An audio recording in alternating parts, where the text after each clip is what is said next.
everybody, Crystal Beaudry here with Crystal's Clean Kitchen. So every January especially, I love to do episodes that are focusing on appetizers because there's tons of football parties and the Super Bowl party coming up, and we all love having a large spread of appetizers, and if they're healthier and healthier options, you guys, it's going to be so good. So if you haven't checked out my playlist on appetizers, make sure to go do that because there's a ton of really good options for you to choose from. Well, in today's episode, we're going to be making a keto-approved, low-carb-friendly, cheesy sausage balls. Now, the majority of this recipe can be done ahead of time. You can put it in the refrigerator, and then closer to the arrival of your guests, you can roll out the balls, put it in the oven, and have them all fresh and ready to go. You guys, this recipe is super easy. It will only take you a couple of minutes, and it's delicious. Well, do me a huge favor and hit that like button. Here's all the ingredients that you are going to need. We are going to start with 1 pound of some sausage. Now, I bought sausage that had no sugar in it at all. I made sure to double check because a lot of times they like to sneak sugar in to your sausage, so just be mindful about that.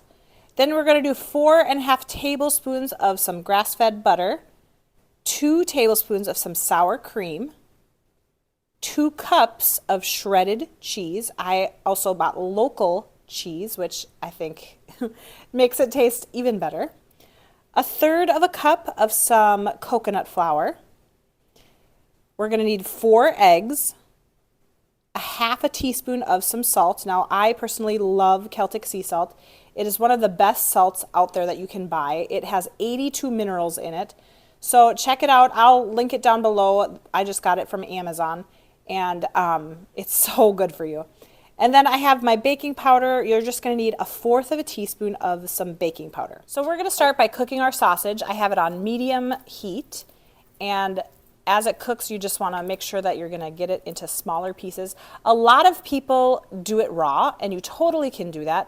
However, the reason why I'm going to be cooking it is because I'm going to be able to get some of the grease out of there before I bake it in the oven, which will be a little easier in the long run. Next, I'm going to take and melt my butter.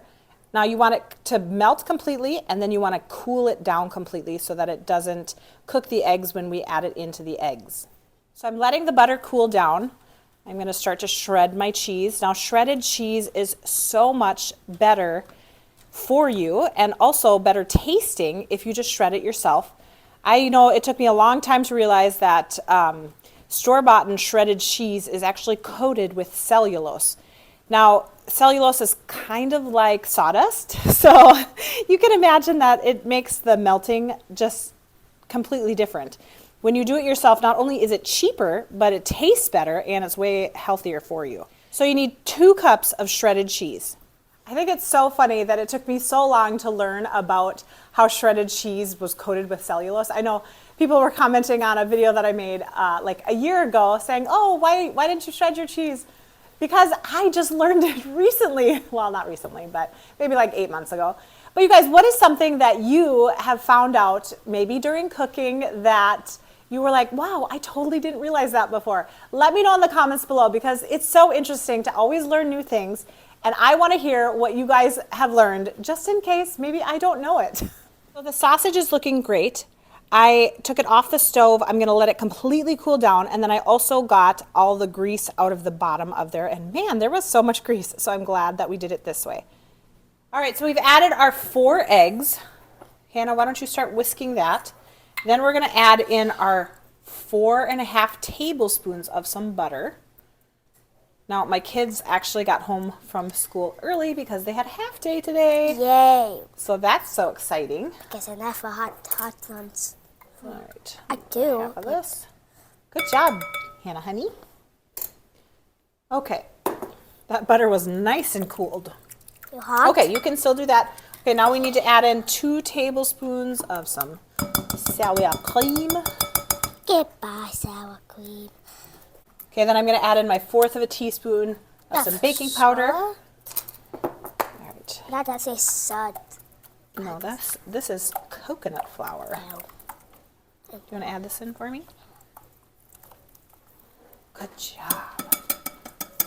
All right, we're going to mix this all up. Why don't you throw in the cheese? All right. Wow. Let's mix it together. Okay, Hannah, you mix this, and then I'm gonna add in the meat. Now my sausage I let cool down a ton. I like sauces. You like sausage? Yeah. It is good. You see more meal. Now that we have it all combined, I'm going to use my hands just to Why? combine it a little bit more. As I'm going to be working with it, I'm going to also be trying to cut up the sausage as tiny as I can too. I know how to do it too. You do? I'm going to just mix it all together.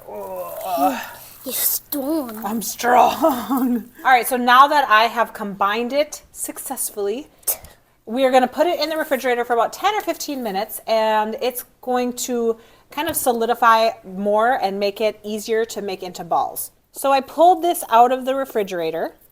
I'm just going to form it into balls.